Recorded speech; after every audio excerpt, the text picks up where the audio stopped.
करते हो। अखिल विश्व के नायक उस परम पिता के लिए नमन है। वर्षों से हम लोग श्रम करते हैं कि ईश्वर का कुछ अनुभव, कुछ स्मरण बलवान हो जाए, ईश्वर का अनुभव हो सके। तो अभी तक वो संभव नहीं हो पाया है, और शास्त्रकार कहते हैं कि प्रयत्न करते रहिए, इसका अनुभव अवश्य होगा। तो उसी आशा के साथ हम लोग सत्र को आगे बढ़ाते हैं। इस सत्र को आप भी आनंद प्रदान करने वाले होते हैं, अपनी उपस्थिति से आनंद प्रदान कराते हैं। आपका, आप सभी लोगों का धन्यवाद। आइए न्याय दर्शन की जो 73वीं कक्षा है उस पर थोड़ी चर्चा करते हैं।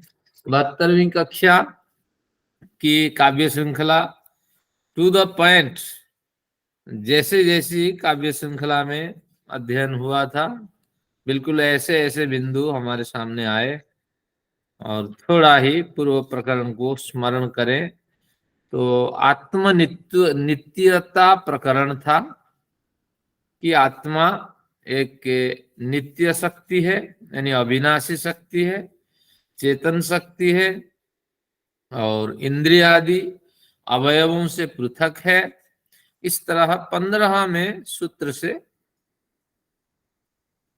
पिछली कक्षा हमारी शुरू हुई थी। फिर धीरे धीरे इसमें 20 कक्षा तक हम चले, और उसमें 20वें कक्षा में, कक्षा से पूर्व उन्होंने बढ़िया युक्ति दिया था कि कमल और सूरजमुखी फूल जैसे पैदा होते ही सूर्य की ओर मुड़ चलते हैं, सूर्य का अस्त तो कमल निमिलित हो जाता है, सूरजमुखी का जो मुख है वो पश्चिम दिशा के साथ निमिलन को प्राप्त करता है। तो उसी तरह अगर हम ये माने कि बालक उत्पन्न हुआ, जो बालक है, तो उत्पन्न होते ही उसमें ये सारे विकार देखे देखे जाते हैं कि रोना, हंसना और माँ का स्तनपान करना, ये सारे विकार जैसे बिना सिखाए बालक में दिखाई पड़ते हैं। तो उसी तरह सूरजमुखी और कमल पुष्पों में भी उत्पन्न होते ही ये विकार उत्पन्न होते हैं। फिर इसका क्या समाधान हो सकता है? अगर कोई पूछे, अगर पूर्व पक्षी बन करके कोई ऐसा तर्क रखें तो क्या हो सकता है, इस तरह मन में विचार आया गौतम महर्षि के। तो उन्होंने उसका समाधान दिया 20वें सूत्र में। कहा, न ऐसा विचार आप न रखें। क्यों न रखें? उष्ण शीत वर्षा काल निमित्तत्वात् पंचात्मक विकाराणाम। पंचात्मक, आत्मक शब्द का अर्थ स्वरूप, 5 स्वरूप विकारों से इन पदार्थों का निर्माण होता है। जितने पृथ्वी में पदार्थ पाए जाते हैं, ये सारे पदार्थ पंचात्मक विकार है, 5 स्वरूप के विकारों से युक्त हैं। तो इसलिए कहते हैं उष्ण शीत वर्षा काल निमित्तत्वात्, उष्ण गर्मी, शीत ठंड, वर्षा इत्यादि काल इसमें निमित्त है। जरूर नहीं कि 3 कहा, इसमें चौथा अवयव में वायु जोड़ा, और भी बड़े विकार हो सकते हैं। तो ये सभी निमित्त क्या करते हैं, इनको प्रभावित करते हैं, जिसके कारण से उसको फोटोसिंथेसिस करने हैं फूलों को। तो उस हिसाब से सूर्य के रोशनी आते ही और फोटोन के कण जिधर मुड़ते हैं, या फोटोन के कण मार होते ही सारी जो उस ऋतु में खिलने वाले सारे फूल वो खिल जाते हैं, फिर अपने फोटोसिंथेसिस करते हैं। ये सारी क्रियाएं प्रकृति की है, तो इस हिसाब से होती है। ऐसा नहीं कि ये अपने आप ही मुड़ जाते हैं और अपने आप ही सूर्य की ओर मुख करके ये चलते हैं, ऐसी नहीं है। इसके पीछे कारण होते हैं। लेकिन बालक जो हंसता है, रोता है, और पैदा होते ही माँ के स्तन्यपान करता है, तो उसके पीछे क्या कारण है और ढूंढा जाए, तो आप इस तरह प्राकृतिक शक्ति को उसमें कारण नहीं मान सकते। जरा आप सोचिए, बिल्कुल बढ़िया विचार है। बालक हंसना रोना भले ही थोड़ी देर के लिए न माने, बालक के मुख में अगर दूध दिया जाए वो उसको निगल जाता है, या स्तन रख रख दिया जाता है उसको चूसने लगता है। तो ये जो धीरे धीरे उसके पेट में चला जाता है। तो ये कुछ ना कुछ सहजात प्रवृत्तियां हमारे साथ हम लेके आते हैं। कुछ उदाहरण भी मैंने दिया था। केवल स्तनपान नहीं है, स्तन्यपान नहीं है। स्तन में जो चीज होता है दूध होता है, स्तन और स्तन्य में फर्क है। स्तन्य का मतलब दूध है, स्तन का मतलब जो प्रजाति मादा जाति प्राणी है उनके स्तन्य को धारण करने का अवयव है। तो इस तरह जो स्तन्यपान होता है बालक के लिए, तो वो स्तन्यपान जो है निश्चित रूप से एक कारण नहीं है। स्तन्यपान, संतरण और रोना हंसना इत्यादि कई क्रियाएं हम देख सकते हैं। छोटी उम्र में भी एक क्रियाएं होने लगती है। तो इस तरह प्रकरण के साथ पूर्व कक्षा समाप्ति हुई थी, पूर्व कक्षा की। अब देखते हैं कुछ नए विचारों के साथ हमारे गौतम महर्षि हमें ले चलेंगे। कुछ सीट में आपको मदद के लिए शो करता हूं। आत्म नित्यत्व परीक्षा, ये प्रकरण अभी द्वितीय भाग में पहुंचा है, और आज अगर ये पूरा हो जाता है तो पूरा हो जाएगा ये प्रकरण भी। अब देखते हैं इसमें क्या है। न्याय दर्शन के सूत्र 3.1.21 का पाठ करते हैं। प्रत्याहाराभ्यास कृतात् स्तन्याभिलाषात्।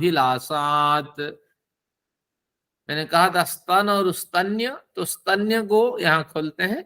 स्तन में जो चीज हो, भारत में जो व्यक्ति हो भारतीय, स्तन में जो चीज हो वो स्तन्य। तो स्तन्य का मतलब दूध है, ये संस्कृत शब्द है। तो प्रत्याहार अभ्यास कृतात् अगर तोड़ेंगे, प्रत्यय अलग है, आहार अलग है। तो अब प्रत्यय को अलग करके आहार अभ्यास कृतात् स्तन्याभिलाषात्, आहार के अभ्यास बारंबार करने के कारण स्तन्य के प्रति शिशु की अभिलाषा देखी जाती है। एक बार फिर देखिए, प्रत्यय को बाद में जोड़ेंगे।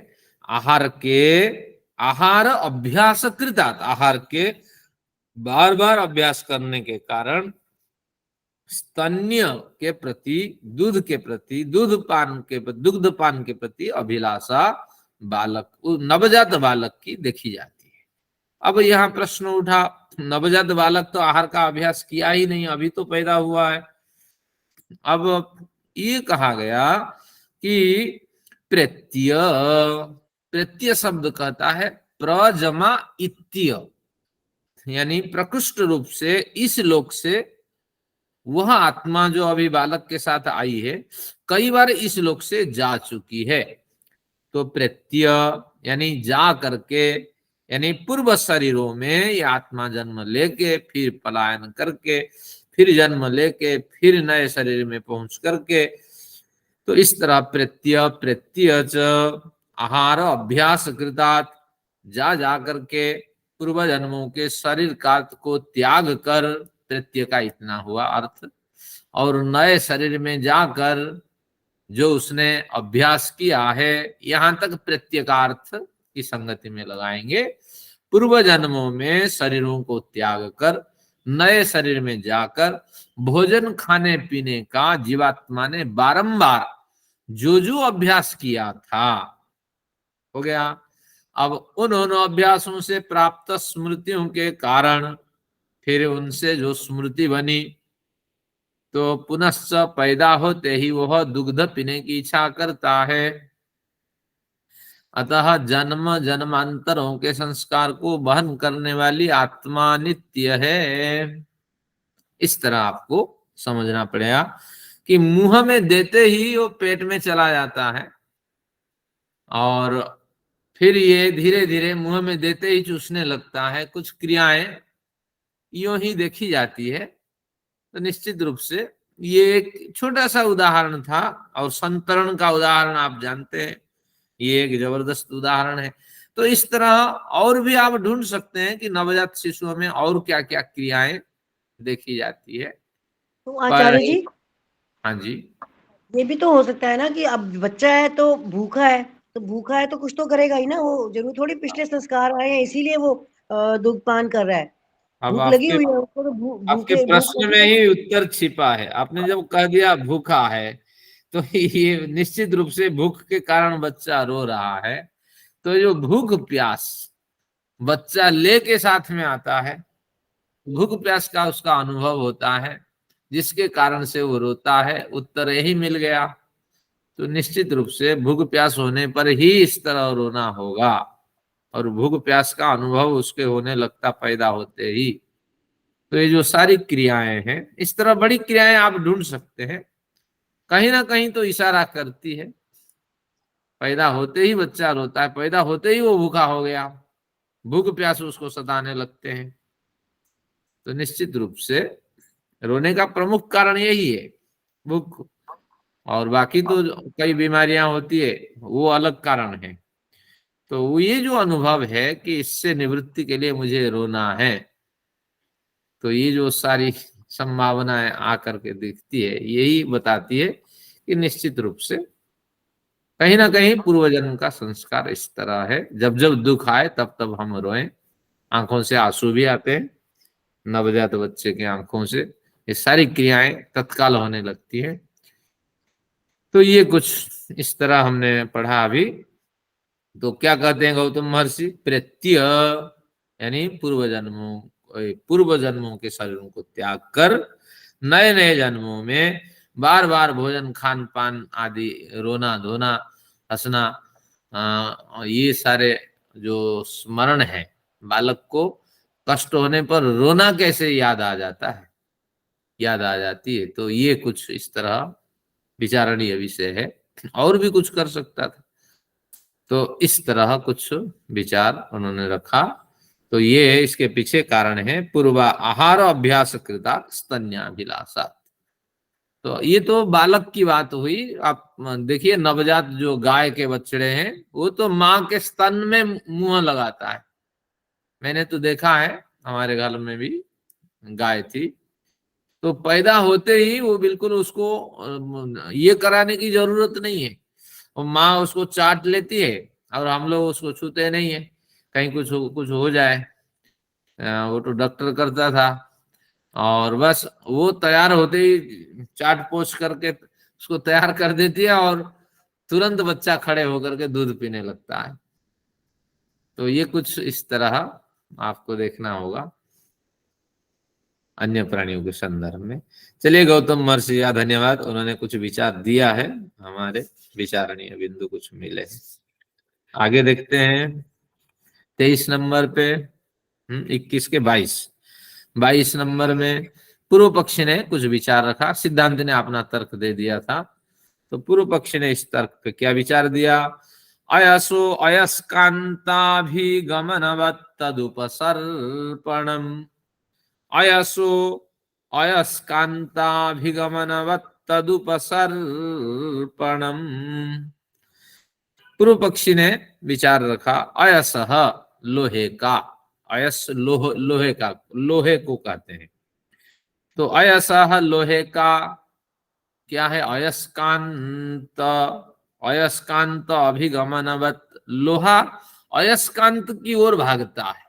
लोहा अयस्कांत का मतलब, कांत यानी खींचने वाला, आकर्षित करने वाला, लोहे को आकर्षित करने वाला एक चुंबक। होता है, उसको कहते हैं अयस्कांत मणि। चुंबक नहीं कहते? हाँ, चुंबक का नाम है अयस्कांत मणि, उसको मणि माना गया है, एक तरह का बहुमूल्य पदार्थ है चुंबक। तो अब कहते हैं कि सम्मान दिया गया है चुंबक को। तो लोहे का अयस्कांत मणि की तरफ अभिगमन होने के कारण इस तरह सूत्र में कहा। इसको अगर व्यवस्थित ढंग से हम लिखते हैं, तो लोहे का पूर्व अभ्यास के बिना ही अयस्कांत मणि चुंबक की ओर आकर्षित होने से नवजात बालक भी पूर्वाभ्यास के बिना दूध पीने की ओर आकर्षित होता है। जैसे अनुराधा जी ने अपना तर्क रखा, उनको पता था, हमारे बच्चे भी पूछेंगे हमारे आने वाली पीढ़ी भी पूछेगी, ये प्रश्न भी रखेगी। ये हो जाता है, मुंह में आप स्तन डालते हैं, बस चूसते चूसते संस्कार बन गया।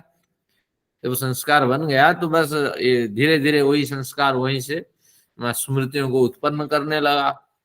लेकिन ये बालक जो है, मनुष्य थोड़े लंबा समय जीता है तो मनुष्यों में थोड़ा श्रम पूर्वक ये क्रियाएं होती है, लेकिन जो पशु है उनको बताना नहीं पड़ता, तो ये क्रियाएं वो बड़े आसानी से कर लेती हैं, बच्चे भी कर लेते हैं।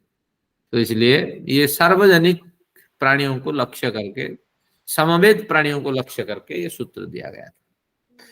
तो यही कहा गया, जैसे अयस्कांत मणि खींच लेता है लोहे को और लोहा उसके साथ अभ्यास नहीं किया हुआ होता है, तो इस तरह उत्पन्न होते ही क्या हुआ कि अयस्कांत मणि के समान बालक बना और जो पदार्थ आया उसको वो खींच लिया अपनी ओर, आकर्षित कर लिया, और आकर्षित कराने के लिए जो उन्होंने प्रयत्न किया तो वहां से संस्कार बन के तैयार हो गया। तो इस तरह पूर्व पक्षी ने कहा है ना, पूर्व पक्षी ने कहा है ना ये। हाँ, पूर्व पक्षी ने कहा। हम भी यही पूर्व पक्षी है, हम भी यही प्रश्न उठाते हैं, अरे ये हो गया होगा, धीरे धीरे दूसरे ने अभ्यास कराया और संस्कार बन गया, फिर हम कल भी जैसे पिए थे आज भी ऐसे पीते हैं। तो इस तरह अगर कहे तो हमारे गौतम महर्षि क्या इसका समाधान देते हैं, कहते हैं नान्यत्र, न न ये बात सही नहीं है, अन्यत्र प्रवृत्ति अभावात, 23 नंबर सूत्र में न, पूर्व पक्षी का कथन गलत है, ना ये सही नहीं है। क्यों? अन्यत्र अर्थात दूसरे पदार्थों में, लोहे की बात करते हैं कि लोहे को चुंबक खींचता है, तो बस अन्यत्र दूसरे पदार्थ में मिट्टी पत्थर लोहे आदि में चुंबक की ओर सरकने की प्रवृत्ति नहीं दिखाई पड़ती है। नहीं कहीं लिखा है या नहीं? दूसरे पदार्थों में मिट्टी पत्थर लोहे आदि भी चुंबक की ओर सरक आदि में भी चुंबक आदि की ओर सरकने की प्रवृत्ति नहीं होनी चाहिए। नहीं लिखा गया, मैं मार्क किया था, हाँ वो करेक्शन नहीं हो पाया, नहीं। शुरू भी न से ही है ना, शुरू सूत्र न, फिर अन्यत्र प्रवृत्ति अभावात। हाँ, तो अभाव के लिए नहीं लगाना था। कहाँ पे नहीं लगाना, नहीं ये तो लगा हुआ खुला है है शुरू में मेरे से, आप इसको नहीं समझ के पढ़ना। हाँ, मैं कल जोड़ूंगा इसमें, ठीक है। तो क्या कहा कि नहीं, ये कथन गलत है। और दूसरे पदार्थों में लोहे की बात करें, अगर मटेरियल की बात करते हैं कि इनमें पत्थर लोहे चुंबक आदि में सरकने की प्रवृत्ति नहीं दिखाई पड़ती है, तो ये तो मटेरियल की बात हुई। तो प्राणियों की, दूसरे प्राणियों की बात यहाँ लाद दी गई, क्योंकि हमें तो लगता था निश्चित रूप से स्मरण के कारण ही बच्चा क्या करता है, ये हमारे द्वारा किया गया जो प्रयत्न है, उस प्रयत्न से उत्पन्न तत्काल संस्कार के कारण ही बालक क्या करता था कि स्तन्य ग्रहण करता था।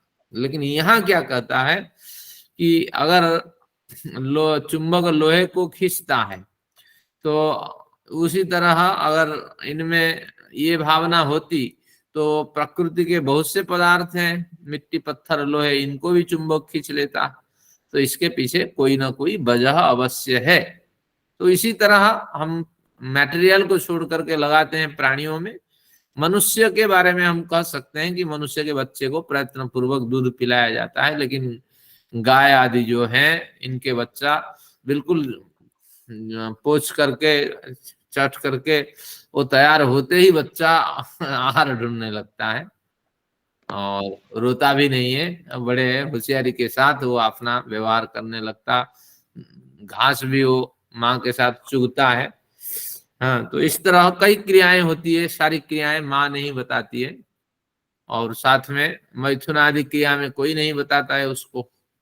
ये कोई अभ्यास नहीं है, ये स्वतः प्रकृति से ये अनुभव उसको मिलने लगते हैं। तो इस तरह पुराने जन्मों के संस्कार होते हैं और ये संस्कार वहां से उत्पन्न होते हैं समय पा करके, फिर ये सारी क्रियाएं होती है। केवल भोजन नहीं है, स्तन्यपान नहीं है, आदि परिवार बनाना, मैथुन आदि क्रिया आदि करना पशुओं को कोई नहीं सिखाता है, ये भी इसमें जुड़ जाएगा। तो इसके पीछे निश्चित रूप से कुछ ना कुछ तो क्रिया है। अगर लोहा को चुंबक खींचता है तो इसके पीछे क्या है कि निश्चित रूप से इन दोनों के बीच कोई ना कोई संबंध है। अगर बालक स्तन्य के लिए रोता है तो निश्चित रूप से कोई ना कोई संबंध है, इस तरह आपको ढूंढना पड़ेगा। परंतु लोहा बिना कारण चुंबक की ओर आकर्षित नहीं होता, उसके कारण जो है उसका कारण अन्वेषणीय है, बड़े आसान से आप पता लगा लेंगे। क्योंकि चुंबक जो है विद्युत सुपरिवाही है, तो इसलिए चुंबक द्वारा जो इलेक्ट्रोमैग्नेटिक फोर्स तैयार होते हैं वो उसको खींचता है, उसके ओर आकर्षित होता है। तो इस तरह जीवात्मा का स्तन्यपान की ओर प्रवृत्त होना जन्म जन्मांतरों के संस्कारों का फल है। और तो वो तो ऐसे पदार्थ रचना है आचार्य जी, लोहा है, सोना है, कांस्य, सब रचनाएं, धातु सब अपनी अपनी जगह है। ऐसे चुंबक अपनी जगह है, वो तो उसके हाँ, अंदर वो है, जो किरणें हैं, जो चुंबक भी है। लोहे से बना होता है, लोहा का एक रूपांतर है वो। तो ऐसी क्रियाएं उस धातु में हो जाती है कि उस क्रियाओं में न आने वाले जो लोहे हैं उनको वो खींचता है कि आ जाओ मेरे जैसे बन जाओ। यही इसके पीछे तर्क है और कुछ नहीं। तो इसलिए वो एक इलेक्ट्रोमैग्नेटिक फोर्स उत्पन्न करता है चुंबक, तो फिर उसके समान जो वस्तुएं हैं उनको वो खींचता है।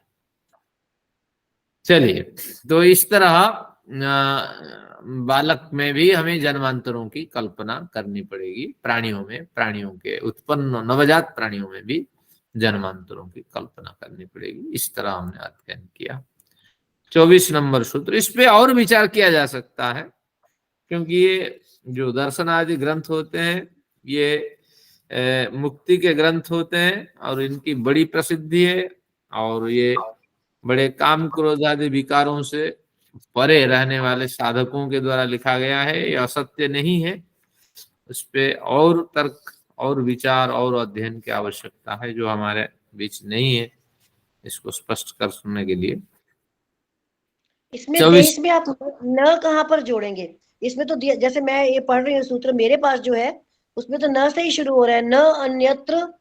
हाँ, हो गया ना। न, आपने जो कहा वो गलत है, मैंने भी वही लिखा। न पूर्व पक्षी का कथन ठीक नहीं है, गलत है। अपनी शीट में आप कह रहे हैं कि न जोड़ना, अच्छा हाँ ठीक है। हाँ, सीट में मैं देखिए, समझा फिर मैंने न जोड़ना, मैंने न को सूत्र में यहाँ तो है क्लिक न करके अन्यत्र को खोला। अन्यत्र अच्छा। अर्थात दूसरे पदार्थों में, दूसरे प्राणियों में, यहाँ भी और एक बिंदु जोड़ सकते हैं, पदार्थों में, प्राणियों में। तो इस, अभाव है। हाँ, इस तरह संबंध नहीं दिखाई पड़ते हैं, ये इस तरह। अब 24 में बजाज साहब अभी तक आए नहीं, ठंड जबरदस्त है। हाँ, वृद्धावस्था में फिर भी उनकी आचार्य बड़ी जी का रुचि मन है। नहीं लगता, आचार्य जी का मन नहीं लगता बजाज साहब के बिना। 24 नंबर है, बीतराग जन्मादर सनात। 24 नंबर, बीतराग जन्मादर सनात। इसको अगर खोलते हैं तो क्या बनेगा?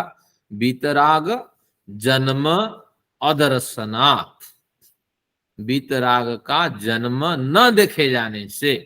अब यहाँ अपनी जो ऊपर बातें बताई थी उसकी पुष्टि में ये पूर्व पक्षी हमारे अपने अपने हिसाब से लिखते हैं, ये सिद्धांती है, पूर्व पक्षी का कथन नहीं है।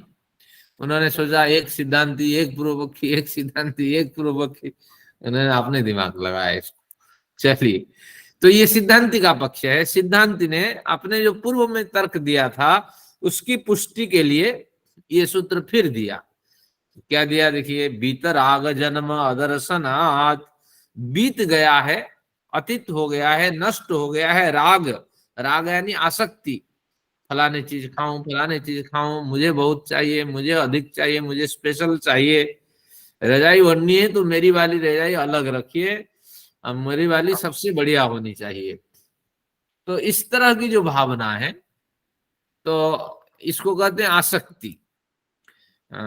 तो इस तरह, तो क्या कहते हैं, जिसे आत्मा का राग समाप्त हो गया है तो वो वितराग है। अगर आसक्ति नहीं है, किसी भी थाली में आप खा लें, हाँ, किसी भी कटोरी में आप पानी पी ले, इस तरह अगर भेद नहीं है तो आप आसक्ति रहित हैं। लेकिन मैं तो अपने में खाऊंगा, तो इस तरह कई परिस्थितियों में अगर समवेत भोजन करते हैं या हॉस्टल आदि में आप रहते हैं, वहाँ इसकी साफ सफाई बढ़िया नहीं होती है तो वहां होगा। लेकिन अगर परिवार में रहते हैं, साफ सफाई का माहौल है, तो अपना एक दबदबा न बना के रखें, जैसा भी हो। क्या सब्जी है, पत्नी पूछती है तो पति आदेश देगा तब जा करके सब्जी बनाई जाएगी। ऐसी वृत्ति ना रखें, मैं फलाना चीज नहीं खाता हूँ आज नहीं बनेगी, ये भावना भी हटा दे, तब जा करके धीरे धीरे ये वैराग्य आपको होने लगेगा। तो जो लोग वितराग है, ये तो छोटे छोटे वैराग्य है। वैराग्य दो प्रकार के, पर वैराग्य और पर वैराग्य। तो इसलिए जो श्रेष्ठ वैराग्य है, तो उसमें वास्तविक रूप से वितराग की स्थिति प्राप्त हो जाती है और सत्व आदि गुणों से हम परे चले जाते हैं। तो अब कहते हैं ये पर सामान्य वैराग्य की बात कही जा रही है इसमें। तो जिस आत्मा का तत्परम पुरुष अख्यात गुण वैतृष्ण्य, पहले अपर वैराग्य बाद में पर वैराग्य है योग दर्शन में। तो जिस आत्मा का राग समाप्त हो गया है वो वितराग है। तो ऐसी आत्मा का जन्म संसार में कभी भी न देखे जाने से, तो जो वितराग हो गया है वो मुक्ति में चला गया है। वितराग पुरुष नहीं रुकता है, क्योंकि उसको समाधि लग जाती है और ब्रह्म धर्म मेघ समाधि से उसका उद्धार हो जाता है, अगला जन्म नहीं होता है। तो इसलिए वितराग पुरुष संसार में कभी भी न देखे जाने से, तो हम सब संसार में देखे जाते हैं या नहीं, तो निश्चित रूप से हम सब रागी व्यक्ति हैं। चाहे मैं कितना भी आपको पढ़ाऊं, चाहे अनुराधा जी कितनी भी कह लें कि मैं 2 घंटे 4 घंटे मेडिटेशन करती हूँ, चाहे सचदेव साहब भी कितना कहे मैं स्वाध्याय करता हूँ, हम सब रागी हैं। यहाँ स्पष्ट कह रहे हैं गौतम महर्षि, देखिए संसार में जन्म हुआ है तो राग के कारण जन्म है, और जो वितराग है उसका जन्म नहीं हुआ है। ये बात गांठ बांध करके रखिए, क्योंकि हम प्रयत्न करते हैं साधन के हिसाब से राग से रहित हो जाएं। जिसको अधिक सुख सुविधा मिलती है वो उसका सदुपयोग कर लेता है, जिसको कुछ नहीं मिला है वो बिल्कुल रागी बना हुआ होता है, कुछ मिल जाए कुछ मिल जाए कुछ मिल जाए ताकि मेरा गुजारा हो। तो हमारे तो कंप्यूटर ऑपरेटर कहते हैं कि मुझे अगर मैं अगर बढ़िया धनपति बनता तो धार्मिक संस्थाओं को मैं बुला बुला करके 50 लाख 50 करोड़ करके चेक काट के देता। सारा पैसा मिलता ही नहीं है, दूं कहां से। चलिए थोड़ा विनोद उत्पन्न कर दिया। तो इस तरह तो वितरागी पुरुष संसार में जन्म नहीं लेता है। तो मान के चलना कोई 50 की स्पीड पे है, कोई 40 की स्पीड पे है, कोई 20 की स्पीड पे है, लेकिन सभी हम रागी व्यक्ति हैं जो संसार में पैदा हुआ। तो इसलिए बालक अगर पैदा हुआ है, आप कहेंगे नहीं वो वितराग है, उसमें राग है नहीं, और हम राग के संस्कार उस पर उत्पन्न करते हैं, तो ये गलत है। निश्चित रूप से वो राग ले करके आया है, जिसको साथ जिसका संबंध है, देना लेना है, चुकना होता है, चुकाना होता है, तो निश्चित रूप से उसी के आसपास इर्द गिर्द उसके परिवार में, उसके गमले में, उसके फुलबारी में कहीं अमरूद के पेड़ बन करके, कहीं आम के पेड़ बन करके, उसी के इर्द गिर्द उनका संबंध होता है। ये भावना आप लेके चलना है, तब जाके संसार से आप भली भांति जीवन जी पाएंगे। तो इसलिए हिसाब किताब चुकता करिए, बल्कि ये ना सोचिए कैसे हो गया, ये कैसे हो गया, मुझे कैसे धोखा दे दिया बेटा ने। बेटे से अगर खुशी मिली तो बड़ी प्रसन्नता आप प्राप्त करें, निश्चित रूप से मेरा जो कुछ प्राप्त था और इनके कारण उसमें 4 चांद लगा, मैं साधना के मार्ग पे आगे बढ़ गया। तो इस तरह हमारे साथ एक जुड़े हैं संत, हरिद्वार में है, तो बच्चों के कारण बच्चों ने उनको निर्भय कर दिया, आप आराम से बैठ करके साधना करें और हम आपके योगक्षेम के लिए व्यवस्था बनाते हैं। तो वही है, इसमें ये कहा जाता है, कहाँ कहा जाएगा ये, शायद वेदांत दर्शन में इसकी चर्चा आएगी। 3 समय होता है हमारे जीवन में से, तीनों महत्वपूर्ण पहलू होते हैं जिसमें हमारे संस्कार उठ करके हमें प्राप्त होते हैं। यानी कुछ प्रारब्ध तो हम लेके आए, एक तरह के संस्कार हम उठा के लेके आए हैं, उसको भोगना ही भोगना। लेकिन दो ऐसे मौके हैं जहां हमें हमारे संस्कार में, हम जैसे जीवन जी रहे होते हैं उस समय तक, जब बच्चे पैदा होते हैं उस समय तक हमारी जैसी जीवन शैली रही होगी उसके अनुरूप कुछ संस्कार भी आते हैं बच्चों के द्वारा, बेटा हो या बेटी हो। क्योंकि बेटे के कारण ही हम बर्बाद हो जाते हैं, बेटे के कारण ही हमें प्रसन्नता मिलती है, बेटी के कारण हमें दुख मिलता है, और बेटी के कारण में हमें प्रसन्नता मिलती है। तो बेटे बेटी के रूप में कुछ कुछ संस्कार उसमें हमारे घर में, हमारे व्यक्तित्व में आते रहते हैं, चाहे पुरुष हो महिला हो, थोड़े थोड़े संस्कार उस समय भी आते हैं। और भी एक कारण है, अगर आपके साथ हाँ कोई पुण्यात्मा मिल गए, कोई सज्जन मिल गए, कोई अच्छे मित्र मिले, तो उनके कारण में जीवन में एक मोड़ आता है। जैसे ध्रुव को मिल गए नारद महर्षि, उन्होंने परिवर्तन कर लिया जबरदस्त उसके अंदर। तो इस तरह कभी कभी इस तरह साधु संत महात्मा सज्जन आते हैं और उनकी इतनी प्रेरणाएं रहती है, जैसे महर्षि दयानंद में एक बड़ा परिवर्तन आ गया।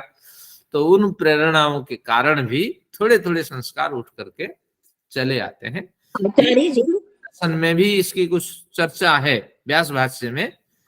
आचार्य जी एक बात पूछ सकती हूँ? हाँ हाँ अवश्य।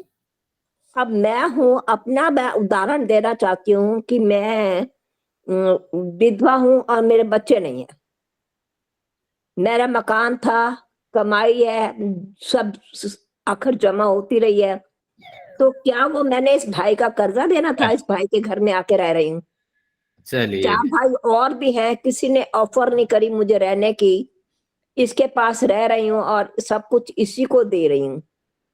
बढ़िया विचार है आपके। गोल्ड हो गया, हाँ, तो जमीन इसके मकान बेच पीछे दिया, हाँ सब कुछ इसको दे दिया, तो क्या मैंने इसका कर्जा देना था या क्या हिसाब था? बहुत बढ़िया आपका विचार है। देखिए, मैं इसको क्लियर करने से पहले और एक उदाहरण देना था जो मैं भूल गया। ये 3 स्रोत होते हैं जीवन को, जो स्रोत मोड़ते हैं। पहले स्रोत में तो हम आए माँ बाप के साथ, दूसरे स्रोत में बच्चे होते हैं। मान लीजिए रामदेव जी है, भैया उनके तो बच्चे है नहीं, जब बच्चे है नहीं तो फिर संस्कार क्या है कि प्रारब्ध जो उनके निकले थे वही बलशाली रहे, लेकिन अभी दूसरे संस्कार उनको मिले नहीं, लेकिन बच्चों के रूप में मिले नहीं, लेकिन तीसरा उनके मार्ग खुला है, उनके अनेक शिष्य बने। शिष्य भी तो एक तरह के संतान होते हैं, क्योंकि पुत्रेषणा कहते हैं, पुत्र की इच्छा सबको होती है, या कन्या की इच्छा होती है, संतान की इच्छा होती है, लेकिन जिन जिन साधु संत महात्माओं के पुत्र नहीं होते हैं, शिष्य क्षणा, शिष्य की ऐषणा होती है, अगर उनको बहुत शिष्य मिल जाए तो। इसलिए हो गई। हाँ, वो भी शिष्यषणा जो है वो पुत्रेषणा के अंदर आने वाली होती है ये प्रवृत्ति। तो उसी तरह उनके बच्चे के रूप में संस्कार मिले नहीं, लेकिन अच्छे मार्गदर्शक के रूप में, अच्छे शिष्यों के रूप में आज भी वो अंग्रेजी सीखते हैं, आज भी भजन सीखते हैं, आज भी कई ग्रंथों का अध्ययन करते हैं। तो ये जो सहयोगी है, धीरे धीरे इनके माध्यम से थोड़े थोड़े संस्कार उठ करके अवसर पे आते रहते हैं। तो ये सारे, ये मतलब जीवन का लंबा है, बीच बीच में संस्कार आते हैं, उनको एक कड़ी मानी गई है कि ये एक कड़ी है, इस समय हमें कुछ कुछ संस्कार हमें मिलते हैं, और बच्चों के समय पे भी कुछ संस्कार मिलते हैं, प्रारब्ध के समय पे कुछ संस्कार मिलते हैं।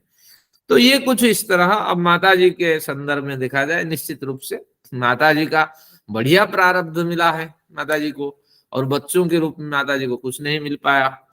आपने प्रारब्ध जो संस्कार है, प्रारब्ध के बिना कोई संस्कार आपको उसमें मिले नहीं, लेकिन आपके जीवन में निश्चित रूप से जो जो सहयोग मिला जिन जिन से, और जैसे भाइयों का साथ मिला, आपके जीवन में भी आदर्श व्यक्ति बड़े होंगे, तो उनके कारण से थोड़े थोड़े आपके जीवन में परिवर्तन हुए, और आपके कर्माशय से थोड़े थोड़े संस्कार उठ के। आप जैसो आचार्यों से मिलकर मेरा जीवन परिवर्तित हुआ है। हाँ, वो तो जो है अपनी दुकान में मस्त है, आप जैसे मिल गए तो मेरा जीवन परिवर्तित हो गया। ये कोरोना काल से, हाँ, नेट की समस्या से सबके सब एक दूसरे से जुड़ के इतना प्यार, विस्तृत प्यार पैदा हो गया है।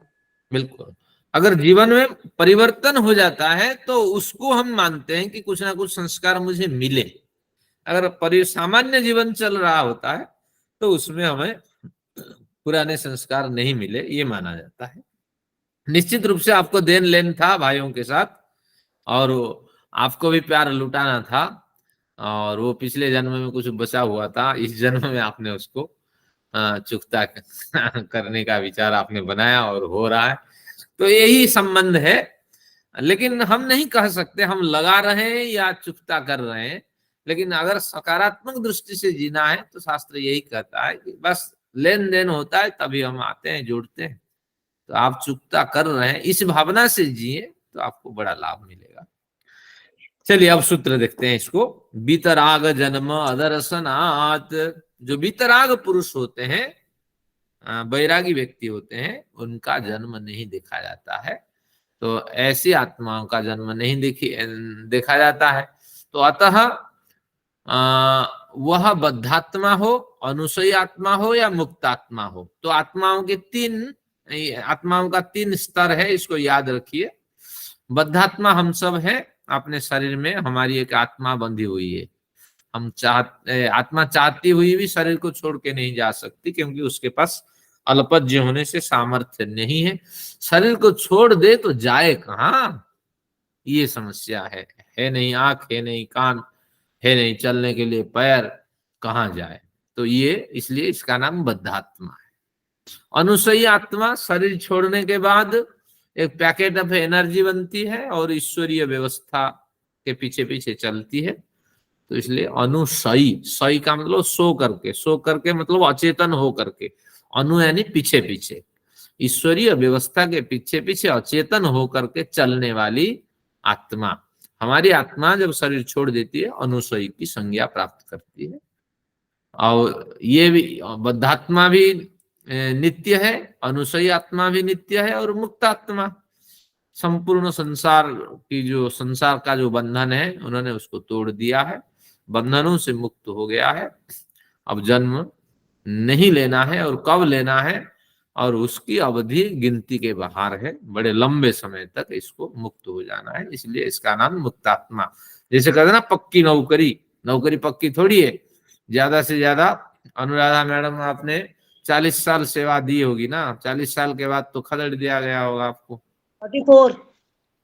हाँ तो यही है, 44 ईयर्स को आपने पक्की नौकरी कर दी, लेकिन पक्की थोड़ी है। तो उसी तरह मुक्तात्मा का कथन है, ये अभी मुक्त हो गया है संसारिक बंधन से, लेकिन दोबारा बंधन कब होगा वो तो बड़ा लंबा समय है। 44 ईयर्स बहुत बड़ा होता है। तो ये इस तरह मुक्तात्मा की संज्ञा। इसको देख करके ये ना सोचे कि अब ये मुक्त हो गया दोबारा नहीं बंधन में आएगा, ऐसा नहीं, लंबे समय के लिए मुक्त हो गया, ये इसका अर्थ है। मध्यम पदलोपी कर्म धारय, यानी मुक्त हो गया है लंबे समय के लिए जो आत्मा, वह मुक्त आत्मा लंबे समय, ये पद जो बीच में जो पद आता है उसका लोप हो गया। तो इस तरह मध्यम पदलोपी कर्मधारय समास है यहाँ। तो बद्धात्मा, अनुसयात्मा, मुक्तात्मा ये सभी नित्य होते हैं। यानी आत्मा कहते ही नित्य आपको समझ लेना चाहिए, क्योंकि वितराग का जन्म नहीं होता है। और जो रागी आत्मा है वो भी नित्य है, अनुसयी आत्मा नित्य है, मुक्तात्मा भी नित्य है, वितराग आत्मा या मुक्तात्मा नित्य है। अब एक विचार बार बार मैं बोलता रहता हूं, तो वेदांत दर्शन का एक सूत्र मुझे स्मरण हो आया जब बनाया था। इसमें कहा गया जगद व्यापार वर्जम, आगे सूत्र का प्रकरण असन्निहितत्वात्, इसको मैंने उठाया नहीं कि जितना चाहिए उतना लिया। जगद व्यापार वर्जम, जगत का जो व्यापार है, मुक्तात्मा, कई बार हम धोखे से कह देते हैं ये इतने बढ़िया संत है, महात्मा है, मानो ये मुक्तात्मा पिछले जन्म में थे और इस जन्म में जन्म लिया है, ऐसा कथन न करें। मैं भी कल कोई एक लेख वेद सविता के लिए तैयार कर रहा था, तो उनको भी धोखा हो गया लेखक को। उन्होंने कहा ये तो मुक्तात्मा है, तो मैं वो पंक्ति काट दी मैंने कि भैया मुक्तात्मा जन्म नहीं लेती है। अब क्या इसके पीछे कारण है? ये पीछे यही कारण है, मुक्तात्मा क्यों जन्म लेगी ना, मुक्तात्मा जन्म लेगी दुखी प्राणियों का उद्धार करने के लिए। तो करुणा की भावना से मुक्तात्मा जन्म लेगी। लेकिन ये गलत है। ईश्वर से अधिक करुणा मुक्तात्मा नहीं है, क्योंकि ईश्वर कारुणी परम कारुणिक है। जब ईश्वर सृष्टि बनाते हैं और पालन करते हैं, संहार करते हैं, वो करुणा से युक्त हो करके वो उसकी व्यवस्था करेंगे। तो इसलिए मुक्तात्मा को जो अलग स्टेट में निवास करते हैं तो उसको जन्म लेने की आवश्यकता नहीं है। हाँ, ये सारी क्रियाएं ईश्वर कर सकते हैं। तो ये इसके पीछे तर्क होते हैं। तो इस तर्क को बढ़ाने वाला जो सूत्र है, जगत व्यापार वर्जम, जगत का व्यापार, जगत की उत्पत्ति आदि व्यापार, उत्पत्ति, पालन, संहार, और 5 व्यापार होते हैं ईश्वर के। और क्या है? कर्म फल को प्रदान करना और योग्य व्यक्ति में ज्ञान का आधान करना। तो ये जो जगत के व्यापार है, केवल मुक्तात्माओं को छोड़ करके ये सारे व्यापार में ईश्वर का अधिकार होता है। मुक्तात्मा इन व्यापारों को छोड़कर परमात्मा का ऐश्वर्य और आनंद के अनुभव करने की पात्रता प्राप्त होती है मुक्तात्मा को। तो मुक्तात्माओं का एक अधिकार क्षेत्र अलग है, ईश्वर का क्षेत्र अलग है। और जैसे ईश्वर हमारे क्षेत्र में हस्तक्षेप नहीं करते, हम आज ही रस्सी लगा के, फांसी लगा के मर जाएं तो ईश्वर हमें बचाने नहीं आते हैं। तो इसी तरह ईश्वर के पालन का जो क्षेत्र है, जो व्यवस्था क्षेत्र है, उसमें मुक्तात्माओं का अधिकार नहीं है। मुक्तात्माओं का एक अलग क्षेत्र है। तो 3 क्षेत्र हुए, एक बद्धात्मा का क्षेत्र, एक ईश्वर का क्षेत्र और एक मुक्तात्माओं का क्षेत्र। तो सबके क्षेत्र अलग अलग है। ये वेदांत दर्शन इसको स्पष्ट करता है। कभी पढ़ेंगे इसको। अब उम्मीद रखें ईश्वर लंबी आयु हमें दे, सुविधा भी दे। जल्दी जल्दी पढ़ो, मैं मर न जाऊं। हाँ, नहीं नहीं, कोई नहीं। दोबारा फिर आपको नहीं आना है ना संसार में, तो इसलिए इसको पढ़ेंगे। अगर दोबारा आए तो फिर काखा गागा, फिर आपको कहाँ से ढूंढूंगी? वो सारी व्यवस्था हो जाएगी सब। हमें कोशिश करनी चाहिए कि दोबारा जन्म ना हो, एक ही बंधन अंतिम बंधन हो, क्योंकि फिर ऋण चढ़ेगा, फिर कहाँ चुकाएं। चलिए, कुछ अध्ययन हो गया। अब फिर आगे बजाज साहब, हमारी 325 नंबर पृष्ठ है। हाँ, 325 खत्म हुए, 326 मेरी पुस्तक में, आपकी पुस्तक मेरी पुस्तक समान है। अब 3.1.25 नंबर सूत्र पे चलते हैं। सगुण द्रव्योत्पत्तिवत् तदुत्पत्ति, सगुण द्रव्योत्पत्तिवत् तदुत्पत्ति, कहते हैं तदुत्पत्ति। तदुत्पत्ति तस्य शिशो हो उत्पत्ति। वो जो शिशु उत्पन्न हुआ, शिशु जो स्तन्य के लिए रोता है कि दूध मिल जाए या मुझे कुछ भोजन मिल जाए, जो रोता है शिशु, तो सगुण द्रव्योत्पत्तिवत्, सगुण गुण के साथ, गुण सहित, रूपादि गुण सहित द्रव्यों की उत्पत्ति के समान घड़ा है। और घड़ा को आप बनाइए मिट्टी से, मिट्टी में जो रूप होगा वही रूप दिखाई पड़ेगा, जो गुण होगा उसमें और खरपतवार होंगे वो भी वो घड़े में दिखाई पड़ेंगे। और जो जो उसमें गुण होंगे, अगर उसमें वो नमकीन होगा तो जल्दी टूटने वाला घड़ा हो जाएगा।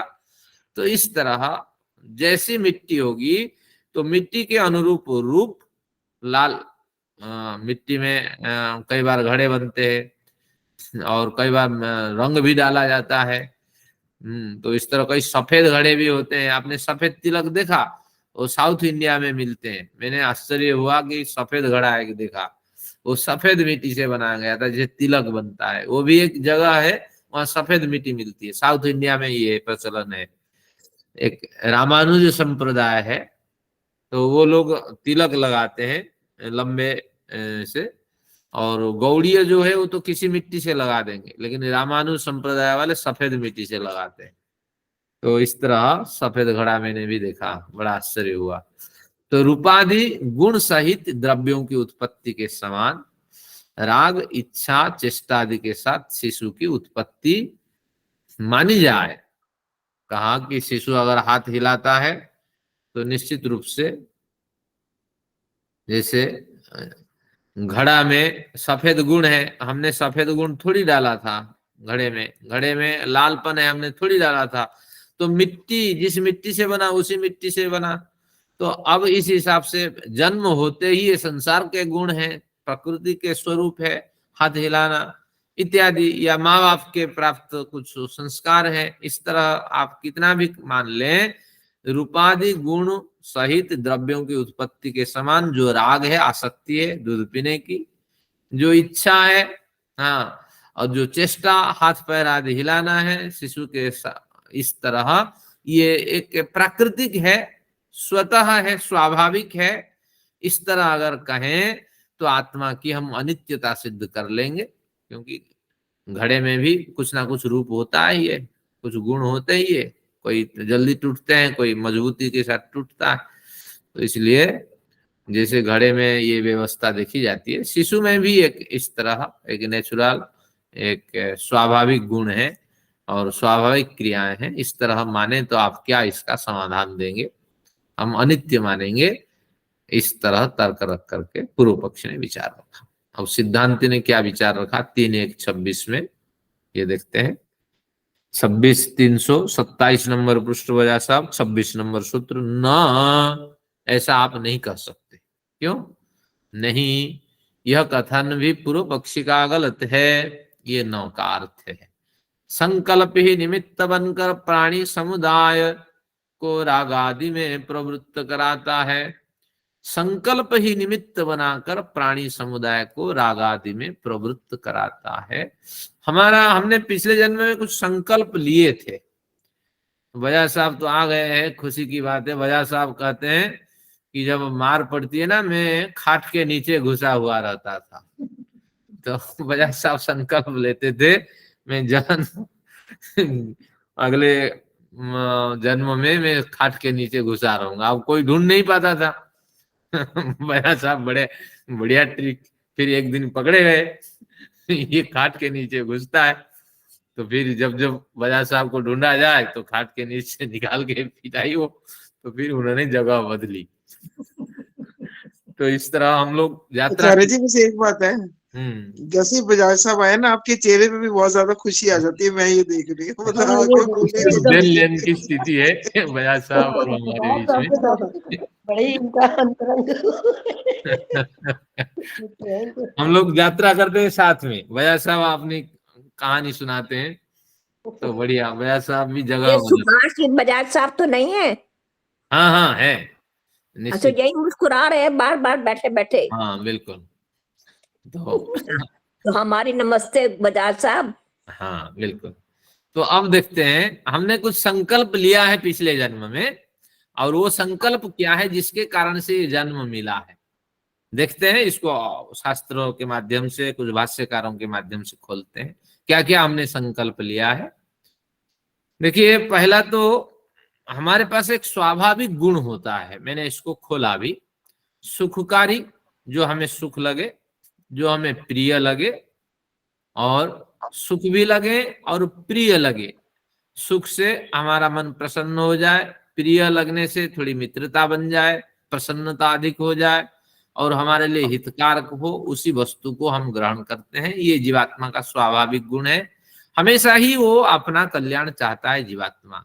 चाहे परिवार के सभी मर जाएं, मैं तो नहीं मरा हूं, मैं तो स्वस्थ हूं, ये भावना हमेशा बनी रहती है, चाहे कितना भी बढ़िया हो। जीवात्मा को अपनी आत्मा बड़ी प्रिय है, और दुखदायी, अप्रिय और अहितकारी वस्तु को सर्वथा त्याग करने का संकल्प जीवात्मा के स्वाभाविक गुण होते हैं।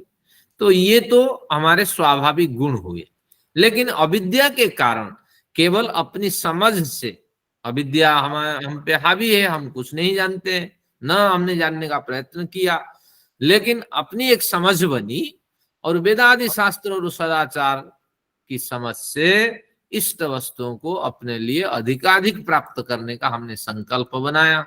हमारा पंडित परिवार है, पिताजी तो जा चुके हैं, लेकिन अभी भी ज्योतिष शास्त्र का मुझे थोड़ा बहुत जानकारी है। बड़े लोग फोन करते हैं, अब क्या करें, गाय मर गई। कल परसों एक फोन आया था, 50,000 की गाय मर गई, अब मैं क्या करूं? मैं समझता हूं बकरा पालूं, और एक बकरे में मुझे मिलेगा 20,000 रुपए। तो मैं तो हंस पड़ा, मैं कहा तुम्हें हिसाब नहीं आता है, ग्रामीण हो भैया, एक बकरा कितने किलो होगा, क्या 20,000 कैसे मिल जाएगा? तो इसलिए क्या 50 किलो बकरा थोड़ी होता है, बकरा 15 से 10 किलो के अंदर आता है। तो इस तरह उसको किसी तरह भड़काया कि भैया गाय फिर एक लो, और इस तरह देसी गाय लो, जर्सी मत लो, मर जाए तो नुकसान होता है। तो इस तरह कुछ है।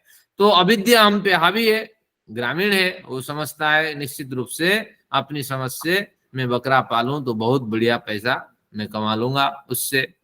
और इसी तरह वेदादि शास्त्र और सदाचार की समझ है नहीं। सदाचार का मतलब सत्पुरुषों के आचरण, अच्छे व्यक्ति जो आदर्श व्यक्ति है वो कैसे आचरण करते हैं, कैसे जीवन जीते हैं, तो ये आचरण की ओर हमने कभी ध्यान दिया नहीं, वेदादि शास्त्र कभी अध्ययन किया नहीं।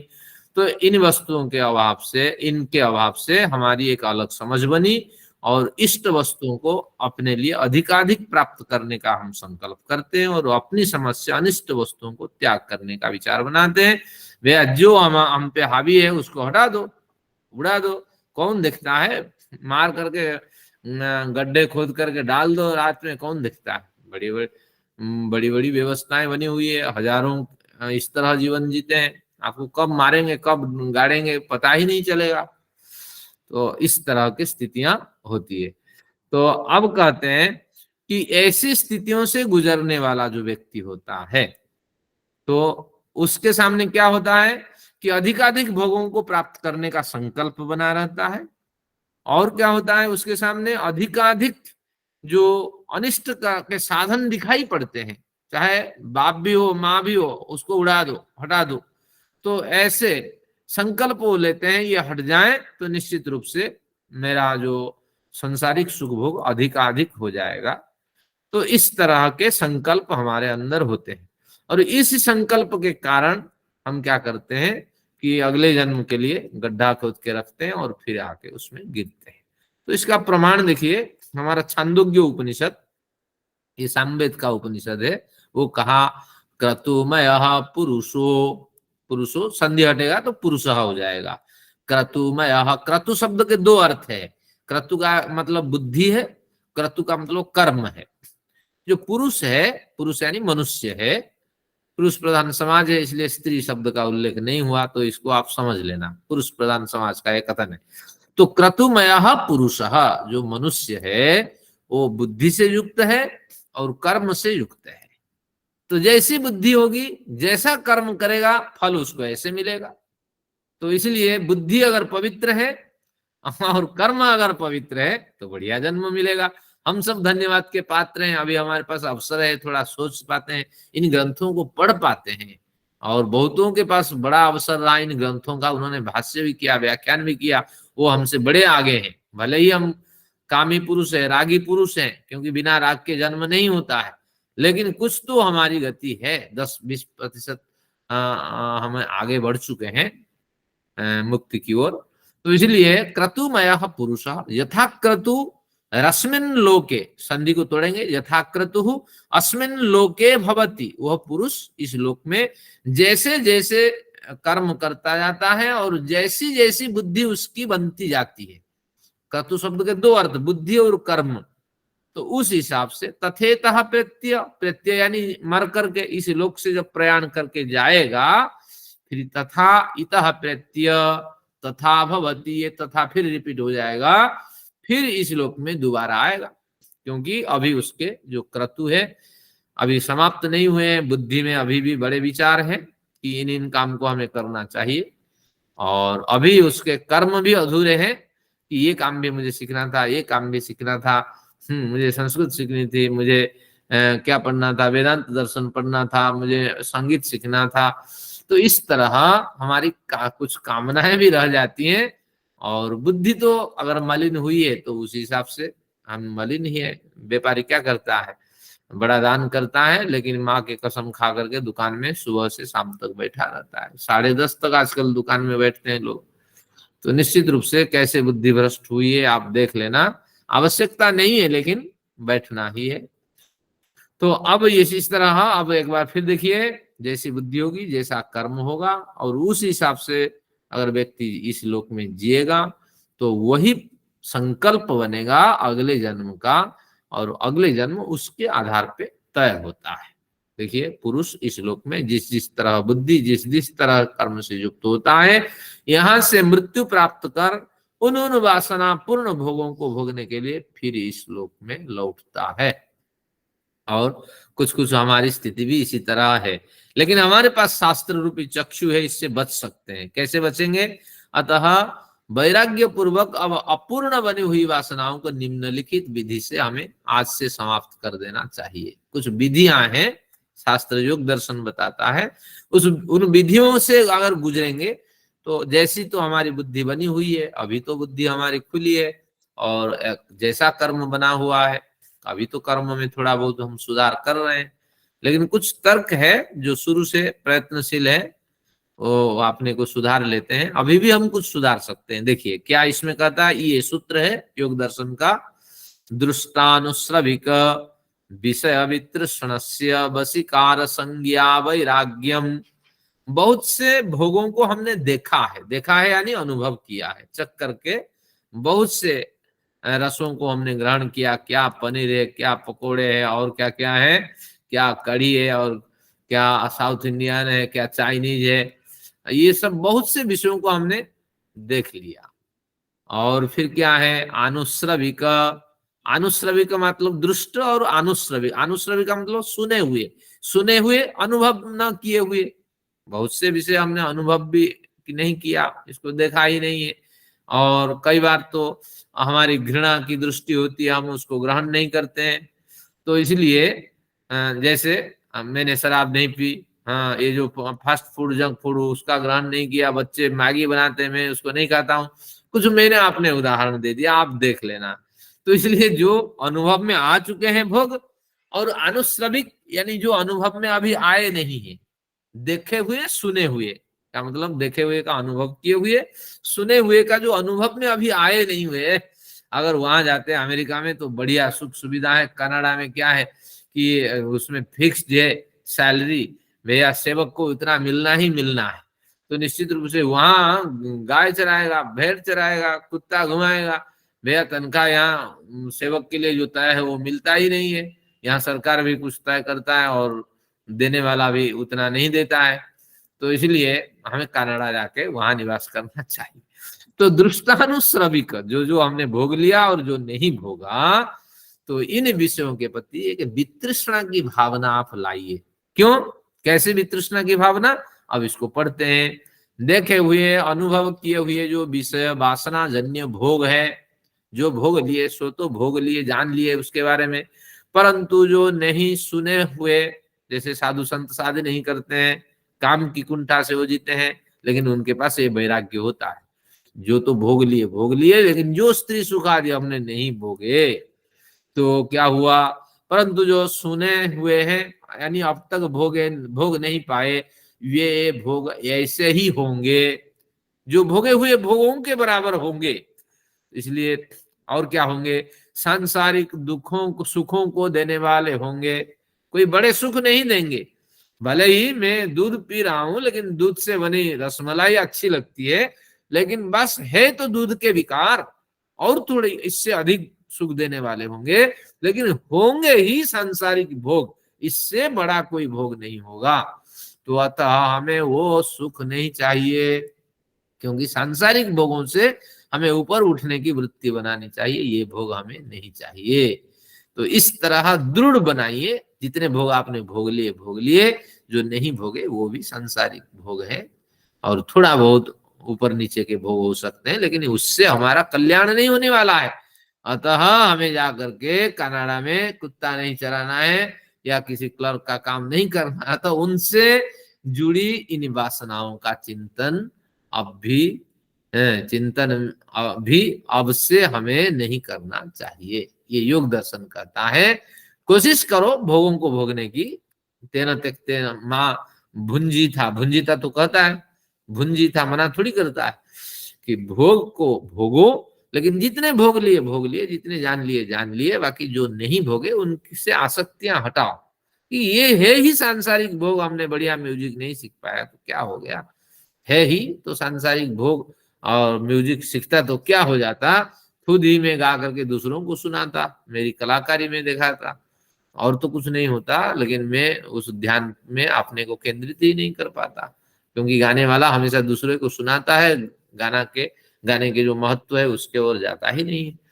तो इसलिए इस तरह ये सांसारिक सुख को देने वाला भोग है, इनको हमें छोड़ देना चाहिए। ये सूत्र पर जी याद, ये सूत्र तो हमारे में है ही नहीं। हाँ ये मैंने विशेष करके लिखा है, यहाँ देखिए इस सीट में जी जब ठीक है, आएगी जी एक ठीक विशेष है। प्रकरण करके लिखा।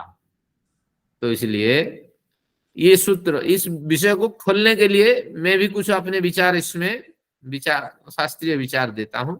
तो दो बहुत विचार बहुत है हमने, धन्यवाद।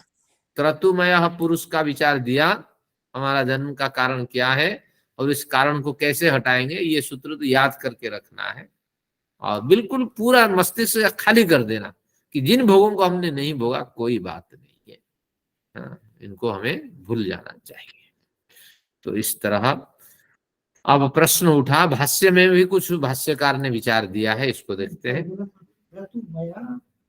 हाँ ये सीट में है, क्रतुमय पुरुष सीट की दूसरी साइड पे है, और सूत्र संख्या इसमें जो ऊपर लिया है 3-1-26 में है। हाँ सब। अब कुछ भाष्यकार ने आपने विचार दिया है, भाष्यकार भी तो व्याख्या करते हैं, तो वो क्या कहते हैं देखिए, कहते हैं अगर पूर्व पक्षी रागों का कारण संकल्प को ना मानकर क्रमशः इनको माने, पूर्व पक्षी, अरे आज 8 से ऊपर हो गए, यानी पूर्व पक्षी अगर कहे कि संकल्प को क्यों मानते हैं, संकल्प यानी मुझे अधिकाधिक सुख मिले, चाहे अनैतिक उपाय से हो, नैतिक उपाय की तो बात नहीं, नैतिक उपाय होता तो हमारा जन्म नहीं होता, निश्चित रूप से अनैतिक उपाय से सुख की हमने तलाश की है, तो इसलिए ये संकल्प को हम नहीं मानते हैं, बल्कि अदृष्ट को हम कारण मानते हैं। अदृष्ट यानी कुछ ऐसे प्रारब्ध हम लेके आए हैं, जो प्रारब्ध हम लेके आए हैं, वही प्रारब्ध क्या करता है कि हमें नहीं, अदृष्ट, अदृष्ट यानी कुछ फल ऐसे हैं जो हमें यहाँ मजबूर डाल दिया है, अदृष्ट दिखाई नहीं पड़ता। और तन्मय, इस लोक में आकर के हमने जिस ग्रंथों का अध्ययन किया, जिसको पढ़ा, जिस काम को किया, जिसके बारे में सोचा, तो उसमें रम गए, तो उसमें जब रम गए वही हमारा अगला जन्म का कारण बना। अदृष्ट भी अगला जन्म का कारण बना, इस जन्म में किए गए जितने कर्म है वो भी अगले जन्म के कारण बने। जाति विशेष, कुछ जातियों में हमारी प्रीति है, कुछ जातियों में हमारी अप्रीति है। कैसे, जैसे घोड़े को घोड़े में बड़ा प्यार है, गाय को गाय में प्यार है, भैंस से उनका विरोध है। तो इस तरह कुछ प्राणियों में हमारा संबंध है, बहुत से लोग कुत्ता घुमाते हैं, कुत्ता पालते हैं, बहुत से लोग भेड़ बकरी भी पालते हैं, तो बहुत से लोग हिंसक प्रवृत्ति से जीवन जीते हैं, बहुत से लोग अच्छे काम करके जीवन जीते हैं, सज्जन सत्संग आदि प्रवृत्ति के होते हैं, कई लोग तो ब्रह्मचारी से भी संन्यास ले लेते हैं।